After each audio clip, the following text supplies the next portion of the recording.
You flinch at a loud noise before you even know what made it. Your hand pulls back from heat before your mind catches up. Somewhere in your body, a decision gets made before you're even in the room. Where does that come from? Most people think Romanian history starts with the Dacians, stone fortresses, fierce warriors, a kingdom that made Rome nervous. But that's not where the story starts. That's barely the middle. The real answer is far stranger. 40,000 years before Dacia had a name, someone was already living in a cave in the Carpathian Mountains. Not a myth, not a guess. A real skeleton found in 2002 inside a cave the locals call Peștera cu Oasa, the cave with bones. Scientists who studied it, led by paleoanthropologist Eric Trinkhaus, dated the jawbone to around 40,000 years old. That makes it one of the oldest modern human remains ever found in Europe. Think about that for a second. Before agriculture, before writing, before anyone had a word for Romania or Europe or even human, a person walked through those same mountains, breathing the same cold air, hunting the same slopes. And here's the part that should stop you. That person's jawbone had something strange in it, a shape that didn't quite match modern humans, a shape that looked Neanderthal. Genetic testing confirmed it. This individual had a great-great-grandparent, just 4 to 6 generations back, who was Neanderthal, not a distant ancestor, a grandparent. That's how close the overlap was. Two different kinds of humans, sharing the same valleys, sharing the same fires, and sometimes sharing a family. You probably think of Neanderthals as a separate species, something that died out, something replaced. But research led by geneticist Svante Pääbo, who sequenced the first Neanderthal genome, found that most people alive today carry a small percentage of Neanderthal DNA. Not a metaphor, actual genetic code, sitting inside actual cells, inside you, right now. So when you flinch before you think, when your body reacts faster than your mind can explain, some of that circuitry is older than modern human itself. It didn't come from nowhere. It came from somewhere in these mountains. But the Oase Cave people didn't last as an isolated line. They vanished from the genetic record almost as fast as they appeared. What replaced them thousands of years later wasn't warriors, it wasn't kings, it was farmers. Around 5000 BCE, a civilization rose across the land that would one day become Romania and Moldova. Archaeologists call it the Cucuteni Tripilia culture. You've probably never heard the name. That's strange because it built something almost nobody expects from that era. Cities. Actual cities. Some of their settlements held 10,000 people or more.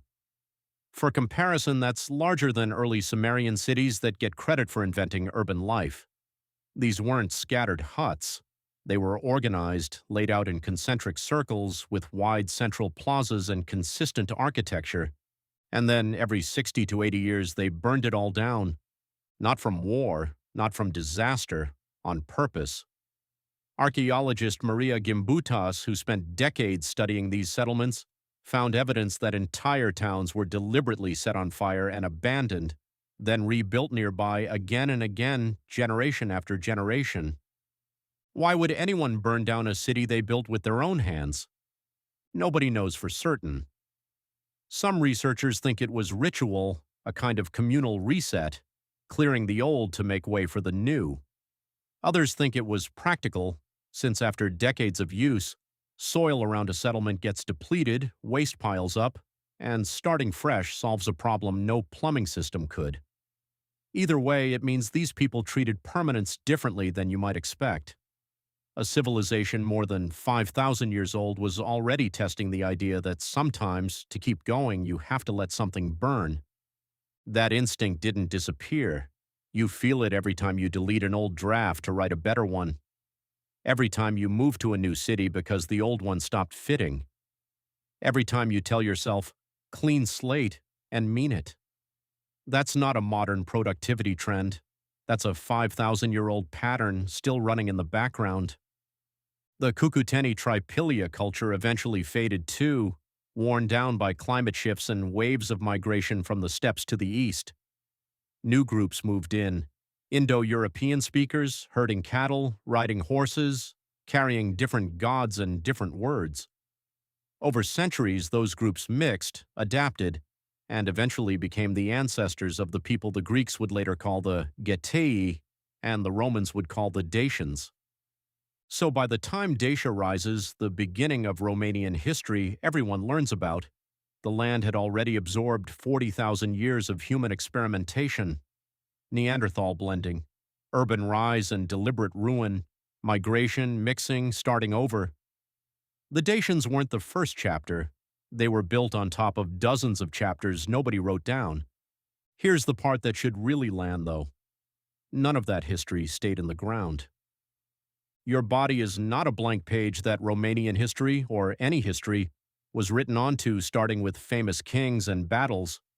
It's more like a manuscript with layers underneath layers, some of them so old the ink has become part of the paper itself. The reflex that makes you flinch, the comfort you find in starting over, the unease you feel staying too long in one place, or the deep pull to belong somewhere permanent. Both of these instincts sat in human bodies for thousands of years before anyone had a word for Dacia or Rome or even for history. Psychologists studying inherited behavior patterns have found that environmental pressures on ancestors can shape descendants' stress responses generations later, not through stories passed down, but through biology itself. You don't need to know about Peshterekuoes to carry a trace of it. You don't need to know the Cucuteni ever existed to feel the pull toward clearing something out and starting fresh. The knowledge disappeared, the pattern didn't. So the next time you feel your hand pull back before you've decided to move it, or you feel the itch to burn the metaphorical village and rebuild somewhere better, don't assume that's just you, in this moment, making a choice from nothing. It's older than that. It's older than the mountains had a name. You flinched before you even knew why. Now you do.